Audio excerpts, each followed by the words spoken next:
Hi everyone, my name is भूमिका चौहान। स्वागत है आप सभी का इंग्लिश क्लास में। आज की क्लास के अंदर बच्चों हम करेंगे स्टोरी राइटिंग। जी हाँ, ये एक ऐसा टॉपिक है जो आपसे एग्जाम में पूछा जाता है और 5 नंबर का आपके आता है।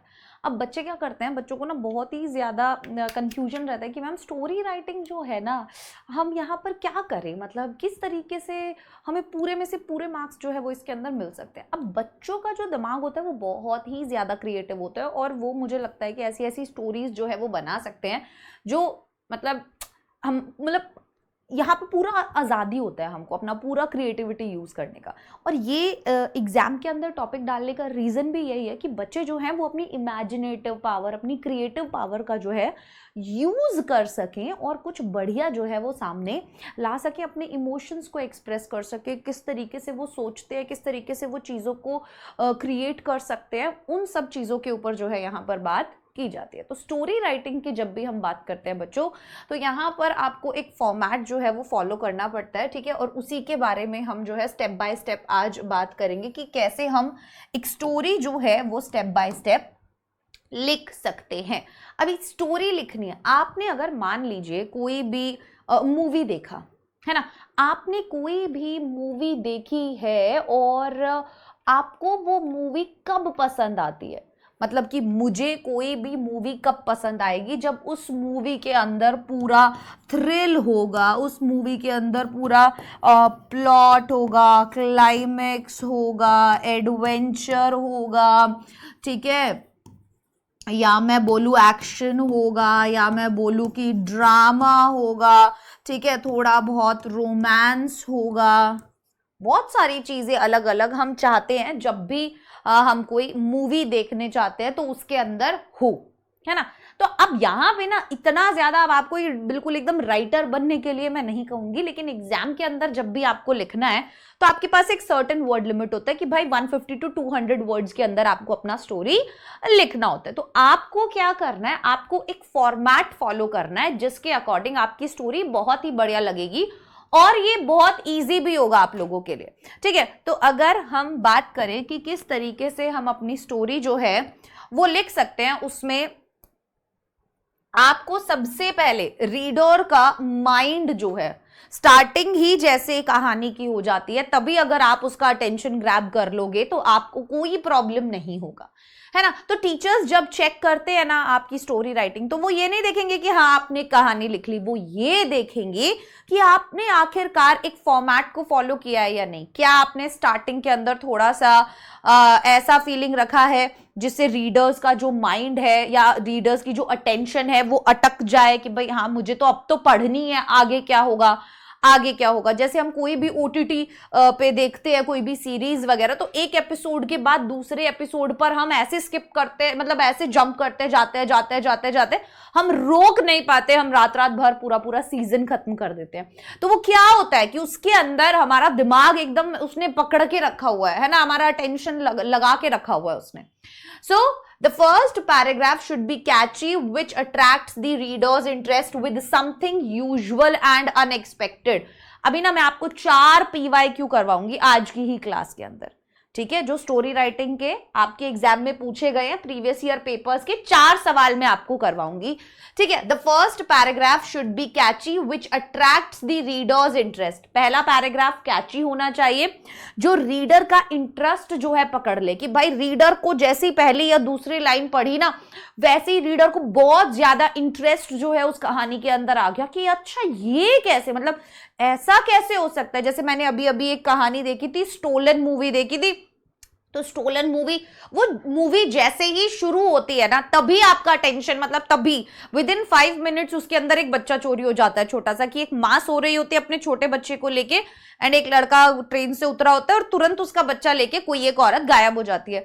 तो वहां पर जिस तरीके का सिचुएशन क्रिएट होता है ना, उसके बाद मन करता है कि भाई मैं बैक टू बैक देखता रहूं कि आखिरकार क्या होगा, बच्चा मिलेगा या नहीं मिलेगा। कभी कभी शक होता है उस औरत पे कि वो ही बच्चा चोर तो नहीं थी, वो किसी का बच्चा चुरा के लाई थी क्या। इट्स अमेजिंग, ठीक है। तो आप पूरी मजबूर हो जाते हो आप पूरी कहानी देखने पे। तो इसको ऐसे ही, इस टॉपिक को ऐसे नहीं लिखना कि कुछ भी कहानी लिखनी है, नहीं, हम अपनी कहानी को ऐसा बनाएंगे कि सामने वाले को मजा आए, ठीक है। बेशक हमें बिल्कुल एक छोटी सी कहानी बनानी है। बहुत सी बार मैंने एक टीवी पर इसकी शॉर्ट स्टोरीज आती है रॉयल स्टैक्स से, ठीक है, रॉयल स्टैक्स स्पॉन्सर करते हैं उनको, आई डोंट नो, बट उसकी कहानियां आती है, शॉर्ट स्टोरीज होती है, 10 मिनट्स 15 मिनट्स की होती है। भाई क्या गजब की कहानियां हैं, शॉर्ट स्टोरीज है, कितनी गजब की स्टोरीज है। आप कभी देखोगे, आप यूट्यूब पर देखना, आपको मिल जाएंगी, बहुत ही बढ़िया। और एक तो चटनी से रिलेटेड कुछ है, हरी चटनी या पुदीना चटनी जैसी कुछ तो है भाई, क्या बढ़िया कहानी है वो, मजा आ जाता है। So the first paragraph should be catchy which attracts the readers interest. पहला पैराग्राफ कैची होना चाहिए, जो रीडर का इंटरेस्ट कैच कर ले, मतलब ग्रैब कर ले, with something unusual and unexpected. मतलब स्टार्टिंग में ही आपको कहानी के कुछ अनयूजुअल या कुछ अनएक्सपेक्टेड डालना होगा, तभी सामने वाले का इंटरेस्ट आपके अंदर बना रहेगा। आपके अंदर मतलब आपकी कहानी के अंदर वो इंटरेस्ट बना रहेगा। Don't insert too much of your own feelings but target the reader and let them think। बहुत सी बार क्या होता है, आपको ऐसा लगता है मैं सब कुछ ही बता दूं जल्दी, मतलब स्टार्टिंग में ही मैं बता दूं कि क्या हुआ। नहीं, मुझे स्टार्टिंग में मतलब मेरा वो नहीं देना है कि दी एंड हो जाएगी। भाई मैंने जो मेन मजा था कहानी का, ठीक है, अगर मैं शुरुआत में ही बता दूंगी, मैंने अगर स्टार्टिंग में ही तुम्हें बता दिया कि तुझे पता है लास्ट में ये कैरेक्टर मर जाएगा, तुम्हारी कहानी देखने का सारा मोटिव ही खत्म हो जाएगा। हम सामने वाले को क्या बोलते हैं, स्पॉइलर मत दियो भाई, है ना। तो मतलब मैं शुरुआत ऐसे करूंगी कि मुझे कुछ नहीं पता अब कहानी में आगे क्या होने वाला है, लेकिन सस्पेंस धीरे धीरे हम बिल्ड करेंगे। तो the first paragraph should be catchy which attracts the readers interest with something unusual, ठीक है, and unexpected. Do not insert too much of your own feelings, अपनी खुद की फीलिंग्स को ज्यादा इंसर्ट ना करें उसमें, पर हमें टारगेट करना है रीडर के माइंड को, एंड लेट देम थिंक, ठीक है। Number 2, always introduce lively and multi-phase characters that remember to give them qualities according to your plot। एक जो कहानी होती है ना, वो फेमस होती है, या फिर सारे जितने भी लोग हैं, ठीक है, ये जितना भी बॉलीवुड, हॉलीवुड और ये टॉलीवुड और बॉलीवुड चल रहा है, जितना भी सब कुछ चल रहा है, किस लिए चल रहा है? कोई एक इंसान बहुत सी बार एक ऐसी मूवी कर देता है जिसमें वो एक ऐसा रोल कर देता है जो लोगों के दिल में बस जाता है और फिर वो जिंदगी भर याद रहता है। जैसे प्यार का पंचनामा वाली मूवी है ना, उसके अंदर उसका वो एक जो कैरेक्टर था, वो कैसा, मतलब हमको आज तक याद है ना, उसका वो डायलॉग हमें आज तक याद है। अमिताभ बच्चन जी के सारे डायलॉग्स, उनके कैरेक्टर्स याद है, हमें मुन्ना भाई का कैरेक्टर याद है, हमें कैरेक्टर्स बहुत हमारे ऊपर असर डालते हैं। तेरे नाम में सलमान खान आए थे, उनके कैरेक्टर से लोग कितना ज्यादा इन्फ्लुएंस हो गए थे, उन्होंने खुद मना किया था भाई इस कैरेक्टर को फॉलो मत करना। उनका हेयर स्टाइल, उनका पहनना ओढ़ना, चलना फिरना लोगों के दिल पर एक छाप छोड़ जाता है। तो हर एक स्टोरी के जो कैरेक्टर है वो बहुत ज्यादा इंपॉर्टेंट होते हैं, और आपको क्या करना है, उन कैरेक्टर्स को ही अच्छा बनाना है। मतलब हमेशा अपनी स्टोरी में जो कैरेक्टर्स डाल रहे हो वो सोच समझकर डालो, ऐसे ही कोई भी कैरेक्टर ना हो, हर एक कैरेक्टर का इंपॉर्टेंस हो ये सोच के, क्योंकि मुझे मेरी कहानी बहुत छोटी सी बनानी है, इसलिए I can not introduce too many characters, है ना। I will have 2 to 3 characters जो इंपॉर्टेंट होंगे, और उन्हीं के अराउंड मुझे अपना स्टोरी जो है वो लिखना रहेगा, ठीक है। As a writer, you have to decide who is going to narrate the story, because the story is the one which has a narrator। अब आप राइटर हैं कहानी के, तो आपके अकॉर्डिंग आप डिसाइड करोगे कि भाई कहानी जो है वो कौन नरेट करेगा, ठीक है, because the story is the one which has a narrator, it is much different from a novel. ये बहुत ही, स्टोरी के अंदर एक नरेटर होता है, कहानी के अंदर एक नैरेटर होता है जो कहानी सुनाता है, ये अलग होती है, नॉवल से अलग होती है ये, ठीक है। चलो, how to write a story step by step में 5th स्टेप आता है, इंक्लूड सम मीनिंगफुल डायलॉग्स। ये मजेदार है, आप आज तक देखोगे कि डायलॉग्स बहुत इंपॉर्टेंट होते हैं, और हमें हर मूवी के डायलॉग्स जो है वो काफी याद रह जाते हैं, है ना। और खामोश या कुछ भी, यार इतने सारे एक्टर्स हैं, मुझे याद नहीं रहते इनके डायलॉग्स, बट हाँ लोगों को जो है इनके डायलॉग्स याद रह जाते हैं, ठीक है। और इसीलिए अपने को भी अगर हम चाहें तो, अब इस चक्कर में ना आपको अपना बहुत ज्यादा टाइम वेस्ट नहीं करना है एग्जाम में। आप सोचो कि मैं कोई बढ़िया सा डायलॉग लिख देता हूं या सोचता हूं, नहीं, ऐसा कुछ नहीं है। बट अगर आप कुछ भी, अगर आपको याद आ रहा है कोई डायलॉग या ऐसी कोई चीज है, तो आप उसको फ्लो में ऐड कर सकते हो अपनी स्टोरी के। After that, set up the plot, it is how you set up the situation where the turning points of the story are, and what the characters do at the end of the story. तो कह रहे हैं कि हमें plot setup करना है, ठीक है, कि क्या सिचुएशन था, मतलब क्या हुआ। जैसे लड़की घर में अकेली थी, इतने में ही दरवाजे पर एक खटखट होती है। मतलब आपको प्लॉट बनाना है कि रात का समय था, अंधेरा था, बारिश हो रही थी, घर में कोई भी नहीं था, सन्नाटा था। इस तरीके की चीजें जो है आप क्या करते हैं, वहां पर ऐड करते हैं अपना टर्निंग पॉइंट्स, ताकि वहां पर आप बना सके। And what the characters do at the end of the story, ताकि आप बता सके कि जो कैरेक्टर्स है वो कहानी के एंड में क्या करते हैं, ठीक है।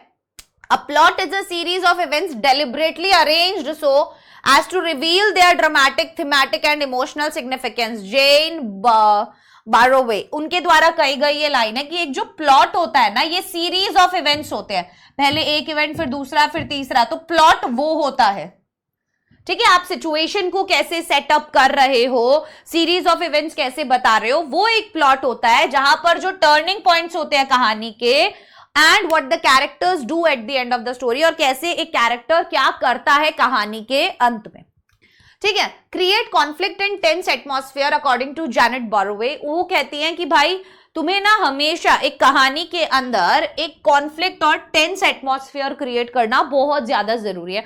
उसी से जब देखो कोई भी कहानी जो होती है ना, उसमें स्टार्टिंग में बहुत सब कुछ अच्छा अच्छा दिखाते हैं, फिर एकदम से कोई प्रॉब्लम आती है, फिर एकदम से उस कहानी का एंड होता है, तो वो कभी कभी ट्रेजेडी में होता है, कभी हैप्पी एंडिंग होती है, कभी सैड होती है, इस तरीके की चीज होती है। जैसे आजकल आप देखोगे दुनिया पागल हो रखी है, मतलब मैंने इस तरीके का हाल देखा नहीं है कभी भी। सैयारा मूवी अगर आपने देखी हो, उसके पीछे मतलब थिएटर में जो निब्बा निब्बी है, जो मतलब मुझे लगता है कि कौन सी ही जेनरेशन है जो उस मूवी को देख के दिल फाड़ फाड़ के रो रही है, और मतलब आंसुओं के साथ लोग बाहर निकल रहे हैं। आई थिंक उन्होंने वीर ज़ारा या तेरे नाम या रॉक स्टार जैसी मूवीज नहीं देखी हैं, क्योंकि आई डोंट थिंक उन मूवीज वो मूवीज कभी भी वापस बन सकती है, I don't think so. But आप देख सकते हो कि किस तरीके से लोग इमोशनली रिलेट कर रहे हैं उस मूवी के साथ, है ना। तो बहुत टाइम बाद मुझे लगता है कि इस तरीके की शायद कोई मूवी आई है जिसको ये देख पा रहे हैं। इनफैक्ट आशिकी भी कितनी अच्छी मूवी थी। So conflict is the fundamental event of fiction because in literature only trouble is interesting. क्योंकि लिटरेचर के अंदर केवल जो एक ट्रबल होती है वही इंटरेस्टिंग होती है। तो आपको कहानी के अंदर कोई ना कोई प्रॉब्लम डालना जरूरी है, ठीक है। कहानी के अंदर कोई ना कोई प्रॉब्लम डालना बहुत ज्यादा जरूरी है, उसी से आपकी कहानी इंटरेस्टिंग बनेगी। It takes the trouble to turn the great themes of life into a story, birth, love, work and death, ठीक है। आफ्टर दैट आपको एक क्लाइमेक्स बिल्ड करना होता है कि आप कैसे, अब इसमें ना आपके पास बहुत ज्यादा टाइम नहीं है कि आप पूरा बहुत कुछ लिख सकते हो। आपको 150 से 200 वर्ड्स के अंदर ये छोटी छोटी चीजें जो है वो ऐड करनी होती है, ठीक है। The main character understands what hasn't been seen before and realizes what must be done or finally decides to do it। क्या कह रहे हैं कि हम जब क्या कहते हैं, हम कोई एक क्लाइमेक्स अगर बिल्ड करना चाहते हैं, ठीक है, अगर हमें कोई क्लाइमेक्स बिल्ड करना है, so the main character understands what hasn't been seen before। Main character को पता है कि पहले क्या नहीं देखा गया है, एंड रियलाइजेज, और फिर वो रियलाइज करता है what must be done, क्या करना चाहिए, और finally decides to do it, और फिर वो डिसाइड करता है उसको करने का। यही होता है ना। तो आप भी यही करेंगे कि आपका जो मेन कैरेक्टर होगा ना, उसको समझ आएगा कि लोगों ने पहले क्या नहीं देखा है, मुझे क्या करना है, और फिर वो चीज कर देगा। तो उससे वो एक क्लाइमेक्स जो है वो बिल्ड हो जाता है। लास्ट में आता है conclusion, the central character may win और मे लूज, कि भाई जो मेन कैरेक्टर है, जो मेन हीरो है, या तो वो जीत जाएगा या वो हार जाएगा। Exposing the reality of societies reality, reality expose करते हुए, या हम बोल सकते हैं कि सोसाइटी की रियलिटी बताते हुए आप एक तरीके से अपना क्या कहते हैं इसको, स्टोरी को एंड कर सकते हो, कंक्लूजन जो है वो ला सकते हो, ठीक है। तो ये कुछ कुछ चीजें हैं जिनको आप फॉलो कर सकते हो, और ये बतानी बहुत ज्यादा जरूरी थी, ठीक है। अगर मैं ऐसे ही बोल दूं कि हाँ भाई कुछ भी स्टोरी उठाकर लिख देना, तो उसके अंदर तो देखो कोई मजा आएगा नहीं, ठीक है, कि भाई हाँ पहले तुम ये लिख दो ये लिख दो। नहीं, तुम्हें पता होना चाहिए कहानी के अंदर किन किन चीजों की जरूरत होती है।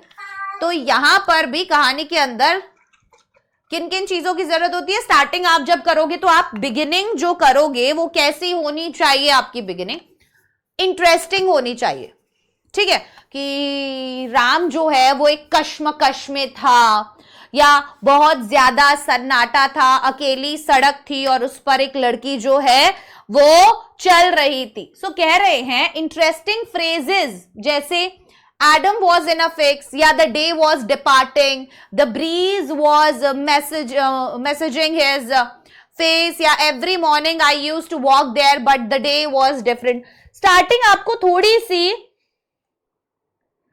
अलग करनी है, स्टार्टिंग आपको थोड़ी सी सस्पेंस वाली रखनी है, ठीक है। उसके बाद आता है कैरेक्टर इंट्रोडक्शन, ठीक है। आपने स्टार्टिंग करी, आपने सिचुएशन सी बता दी कि ऐसी कुछ टेंस सी सिचुएशन है, और फिर आपने कुछ डायलॉग्स ऐड किए जो आपके कैरेक्टर को रिवील करते हैं in a well way, but remember to keep them limited, otherwise the story will look like a one act play, ठीक है। तो लिमिटेड रखना है उसको, वरना वन एक्ट प्ले जैसी लगेगी वो।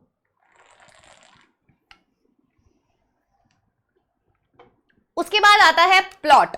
अब हमें क्या करना है, प्लॉट के अंदर description of happenings in the best order, पहले क्या हुआ, बाद में क्या हुआ, उसके बाद क्या हुआ, उसके बाद क्या हुआ, तो ये सीरीज ऑफ इवेंट हो जाता है। प्लॉट क्या हो जाता है बेटा, सीरीज ऑफ इवेंट हो जाता है। मेरी छोटी सी बेटी यहाँ पर घूम रही है गोल गोल गोल गोल और चीजें छेड़ रही है, और अब ये मुझे लगता है कि बीच में आ जाएगी और फिर नहीं नहीं बेटा नहीं ना। जाओ खेलो खेलो खेलो खेलो खेलो खेलो खेलो, ठीक है। एंड लास्ट में आता है कंक्लूजन, उसके बाद आ जाता है एंड ऑफ दी स्टोरी, उसके बाद आपकी स्टोरी जो है वो खत्म हो जाती है। तो अभी मैं कुछ एग्जांपल से देखते हैं। देखो जैसे यहाँ है, write a story in about 150 to 200 words with following beginning and giving a suitable title to it, ठीक है। शुरुआत आपको दे दी गई है, अब आपको 150 से 200 वर्ड्स के अंदर एक कहानी लिखने को बोला जा रहा है। क्या कह रहे हैं, Rahul was alone at home, suddenly the phone wrong. Rahul घर पर अकेला था और एकदम से फोन बजता है। अब ये सस्पेंस ही हो गया। पहली बात, राहुल घर पर अकेला था, कैरेक्टर भी बता दिया राहुल है और वो घर पर अकेला था। दूसरा क्या बताया आपने, सडनली द फोन रैंग, और एकदम से फोन बजता है। तो इसमें भी थोड़ा सा ऐसा हो जाता है कि अकेला है, मतलब पूरा सन्नाटा दिखा रहे हो, फिर फोन बजता है। अब कहानी कैसे बनेगी, He hesitated for a moment but then picked up the receiver, कि एक मोमेंट के लिए वो थोड़ा सा हिचकिचाता है, बट उसके बाद वो क्या करता है, रिसीवर उठा लेता है। Though he said hello, there was no response from the other side। अब हालांकि उसने हेलो बोला उठाकर, पर दूसरी तरफ से कोई भी रिस्पॉन्स नहीं आया। He repeated hello hello, वो बार बार रिपीट करता है hello hello, but still no one replied from the other end. लेकिन फिर भी दूसरी तरफ से कोई भी इंसान जो है आंसर नहीं करता है। The phone wrong again but this time somebody asked if his father was at home. अब फोन वापस से बजता है, और अब वापस से जब फोन बजता है तो एक इंसान बोलता है कि क्या तुम्हारे पापा घर पर हैं, है ना। अब हमें समझ आ रहा है कि क्या होने वाला है, क्या हो रहा है धीरे धीरे। When Rahul asked who was calling, तो राहुल ने बोला कि भाई कौन बोल रहा है, बताओ मुझे कौन बोल रहा है। The caller refused to tell about him and kept on asking his parents whereabouts। तो कॉलर ने अपने आप के बारे में बताना तो जरूरी नहीं समझा, ठीक है। कॉलर ने अपने आप के बारे में नहीं बताया, राइट, पर वो बार बार ये पूछता रहा कि कौन बोल रहा है, कौन बोल रहा है। और उसके मतलब उसने बार बार ये पूछा कि भाई कौन बोल रहा है, तो वो अपनी आइडेंटिटी नहीं बता रहा है, वो बार बार उसके मम्मी पापा के बारे में पूछ रहा है कि तुम्हारे मम्मी पापा कहाँ हैं। When Rahul refused to answer, the line was disconnected। जब राहुल ने आंसर करने से मना कर दिया तो लाइन डिस्कनेक्ट हो गई, ठीक है। आफ्टर सम टाइम, अब धीरे धीरे यहां पर क्या हो रहा है, सस्पेंस बिल्डअप हो रहा है।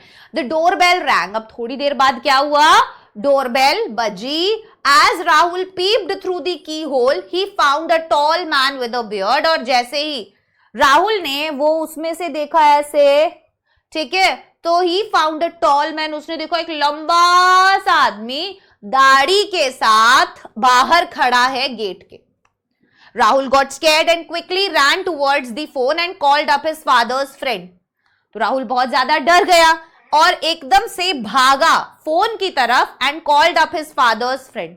तो उसने दिमाग लगाया और अपने पापा के दोस्त को फोन किया, who lived in their colony, जो उनकी कॉलोनी में रहते थे, and told him about the incident, और उनको इंसिडेंट के बारे में बताया।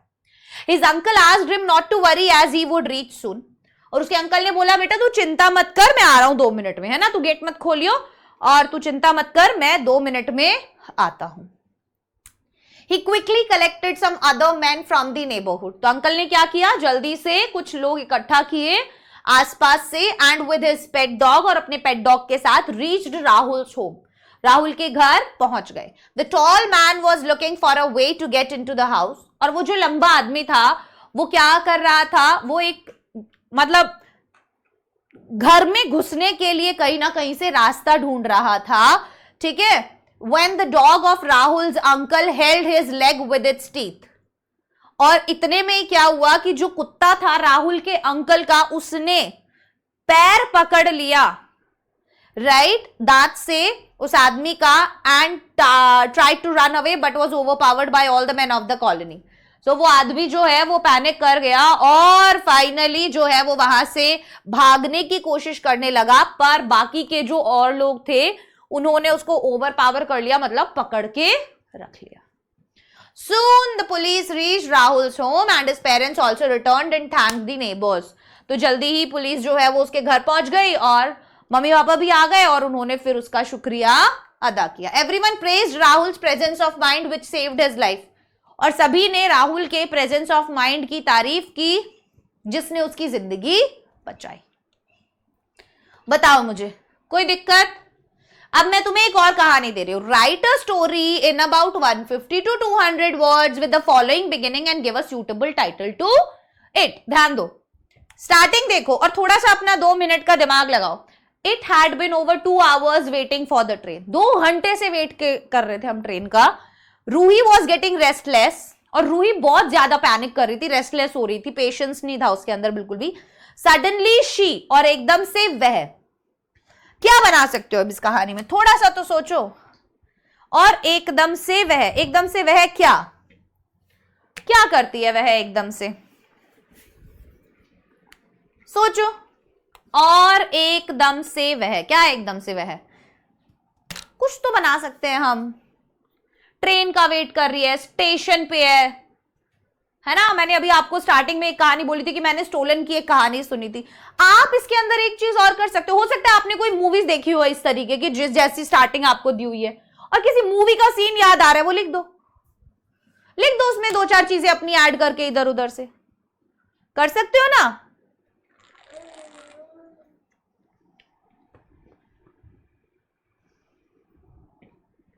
जैसे यहां पर देखो, अब क्या लिखते हैं हम। It had been over 2 hours waiting for the train. 2 घंटे हो गए थे, ठीक है, ट्रेन का इंतजार करते करते। रूही वॉज गेटिंग रेस्टलेस, और रूही जो है काफी ज्यादा रेस्टलेस फील कर रही थी। Suddenly she noticed a child begging at the platform.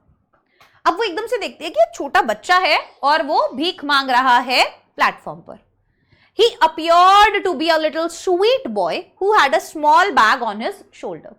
जो एक बहुत ही प्यारा सा बच्चा लग रहा था जिसने क्या कर रखा था, एक छोटा सा बैग जो है वो अपने शोल्डर पे टांगा हुआ था। She noticed a book in his bag. अब वो क्या करती है, वो देखती है कि यार उसके बैग के अंदर ना एक बुक है। Ruhi was eager to know where the child lived. अब रूही का दिमाग चला, 2 घंटे से वेट तो कर ही रही थी, काफी रेस्टलेस फील कर रही थी, तो उसका दिमाग चला और वो ये सोचने लगी कि ये बच्चा कहाँ रहता है। मतलब भीख मांग रहा है पर इसके बैग में बुक्स है, मतलब इसके पास किताबें है, तो शायद पढ़ना चाहता हो, पता नहीं क्या चीज हो। There was still more than an hour left for her train to arrive. और अभी भी रूही की ट्रेन आने में 1 घंटा था। तो रूही ने सोचा देखा जाए। So she got up and started following him. वो उठी और उसको फॉलो करना शुरू किया। The boy moved out of the station and entered a slum nearby. तो वो जो लड़का था वो स्टेशन से बाहर गया और पास में ही एक स्लम एरिया था, वहां जाकर वो मतलब उस एरिया में उसने एंटर कर लिया। He got into a house which appeared to be a very dirty and unhygienic place.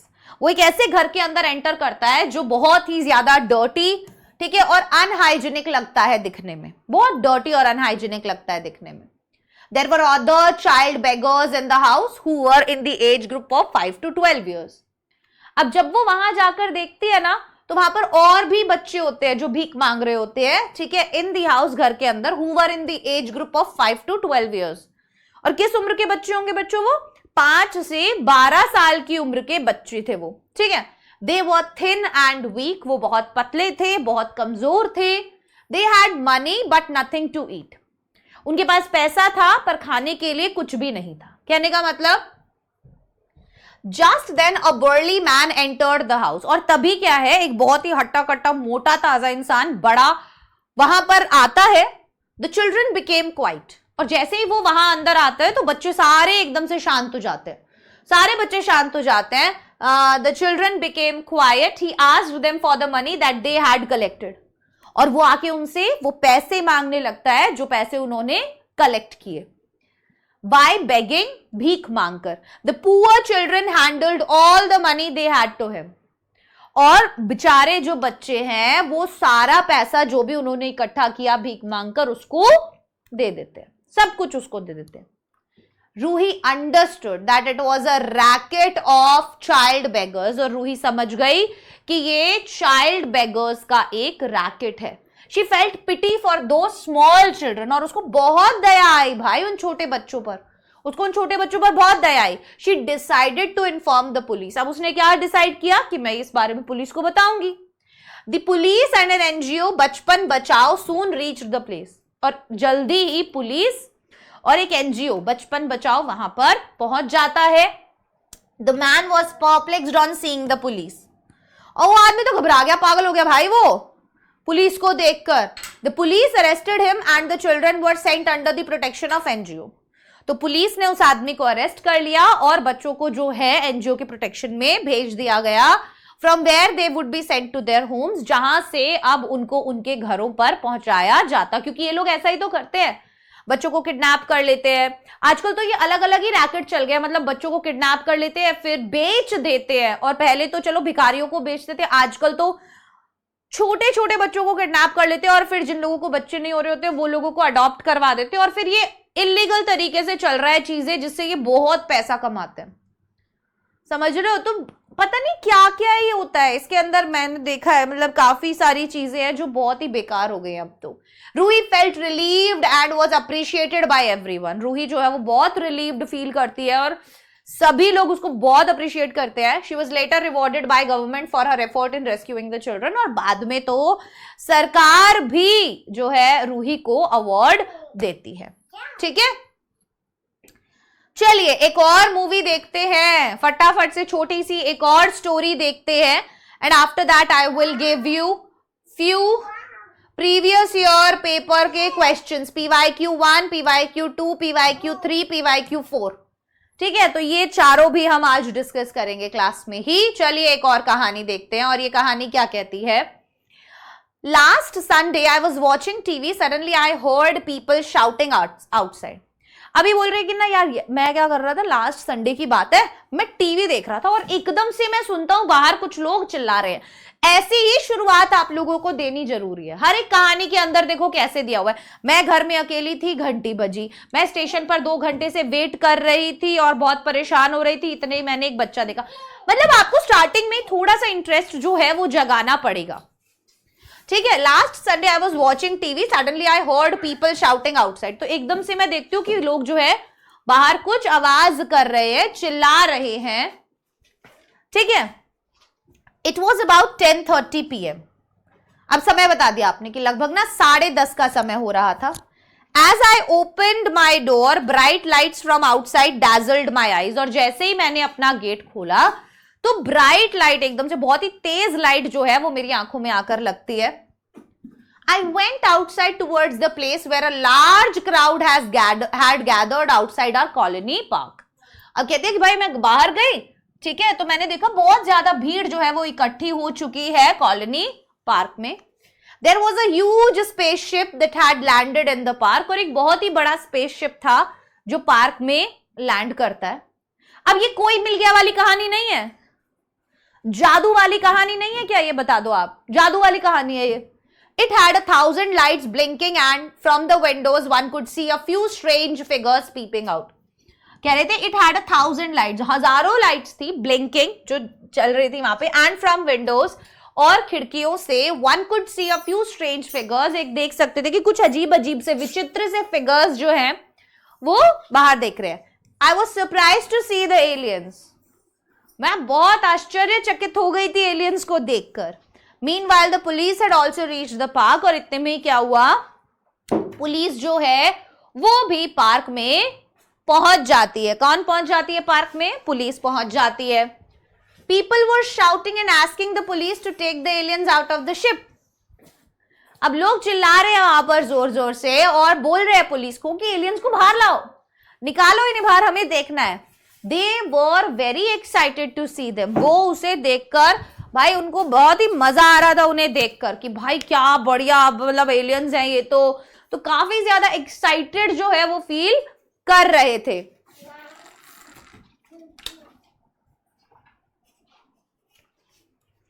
है ना, बहुत ज्यादा एक्साइटेड जो है वो लोग फील कर रहे थे. By this time few scientists and researchers had also reached the spot. अब थोड़ा ही टाइम हुआ था, इतने में ही मतलब साइंटिस्ट और रिसर्चर्स भी है वहां पर पहुंच गए. They had brought some instruments along with them. और वो अपने साथ कुछ अलग अलग टाइप के इंस्ट्रूमेंट्स भी लेकर आए थे. As they started moving towards the spaceship, और जैसे ही उन्होंने स्पेसशिप की तरफ मूव करना शुरू किया, the sirens that were installed in it started blowing. तो स्पेसशिप में कुछ कुछ सायरन्स लगे हुए होंगे, वो बजना शुरू हो गए. We could notice the strange figures hurriedly moving inside the spaceship. अब हम देख सकते थे कि कुछ strange figures जो हैं जल्दी वापस से spaceship के अंदर मूव करने लगे.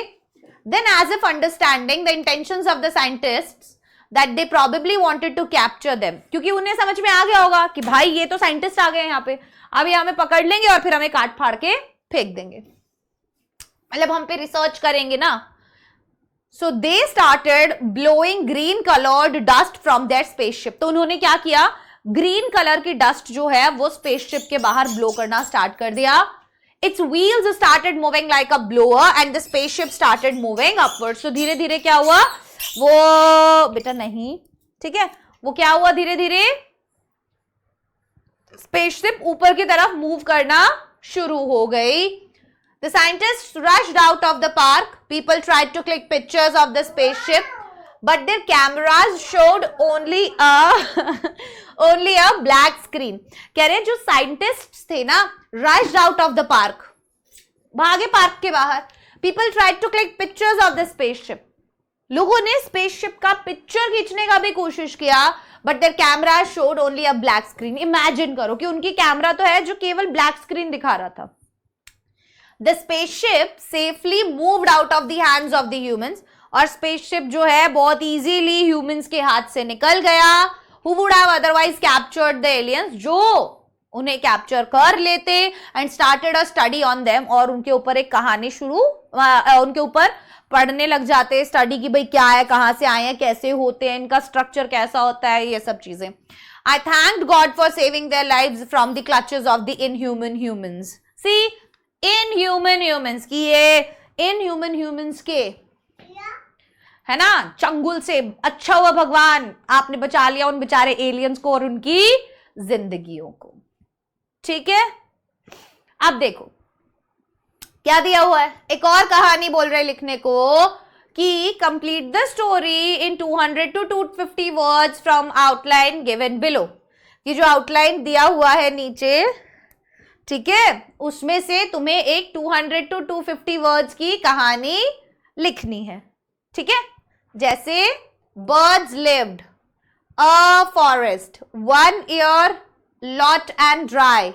The king bird suggested to migrate. A greedy sparrow noticed carts with baskets of grain. The sparrow dashed to eat, but warned her friends not to go. The owner might kill them. Birds scared. The greedy sparrow enjoyed her meal. Owner spread a net, was caught.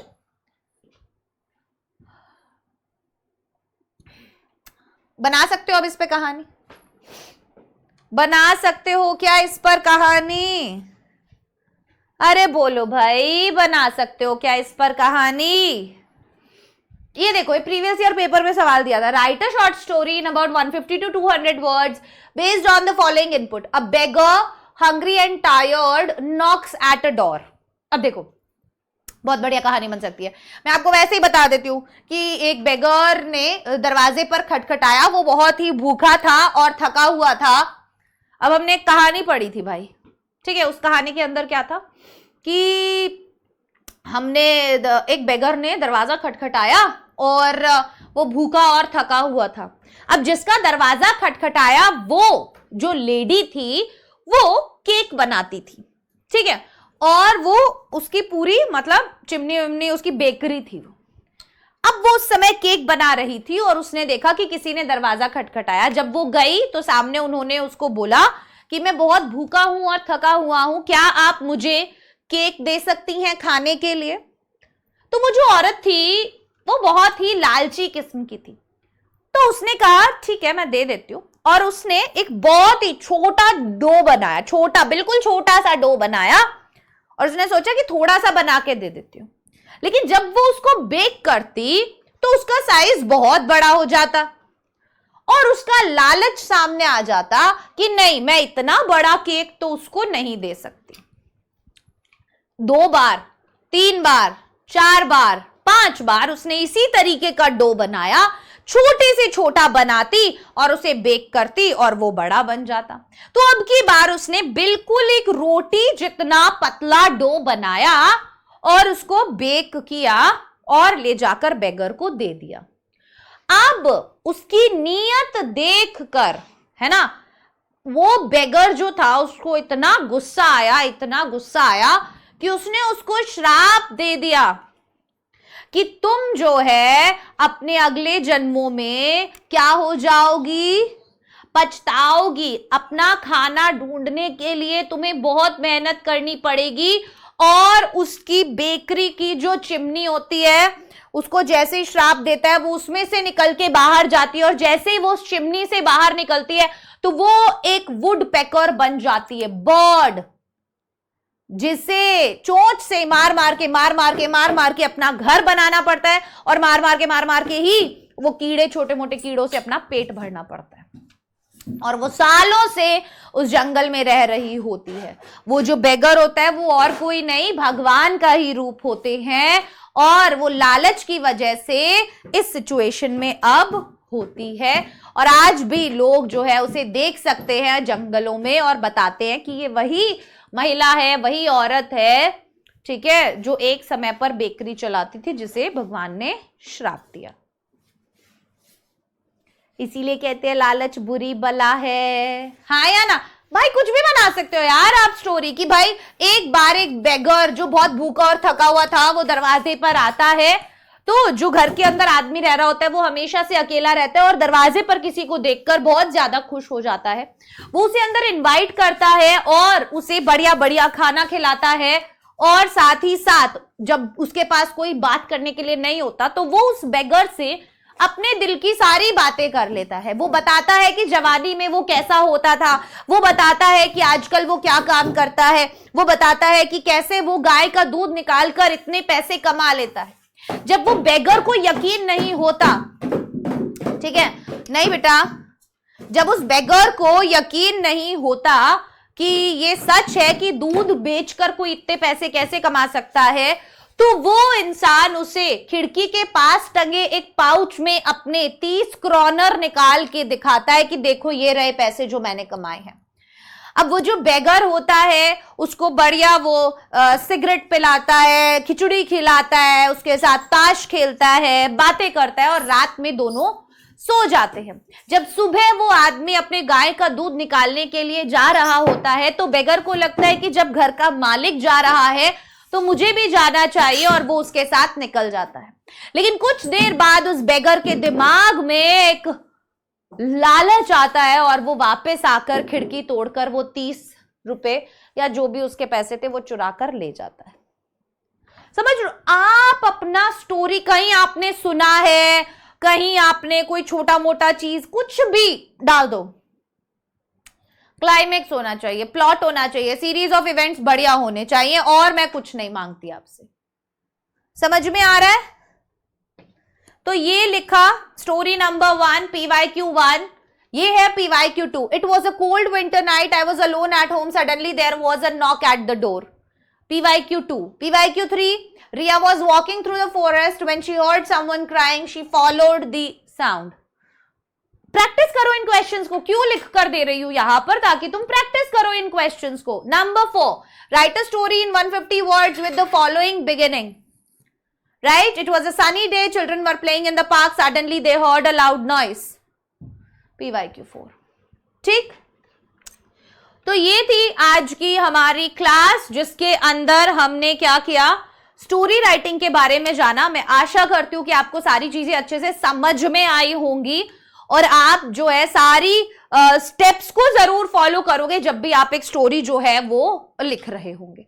ठीक है, steps का follow करना बहुत ज्यादा जरूरी है, थोड़ा सा इंटरेस्टिंग स्टोरी को बनाना बहुत ज्यादा जरूरी है। बहुत ज्यादा मैं ये नहीं बोल रही हूँ कि आपको कुछ बहुत ही इंटरेस्टिंग बनाना है, बट हाँ एक नॉर्मल स्टोरी होना चाहिए जिसके अंदर थोड़ा सा इंटरेस्ट हो कि सामने वाला उसे पढ़े। ठीक है, चलो तो बच्चों ये थी हमारी आज की क्लास, और अब आपसे मुलाकात होगी अगली क्लास में। तब तक के लिए bye bye, take care, all the best.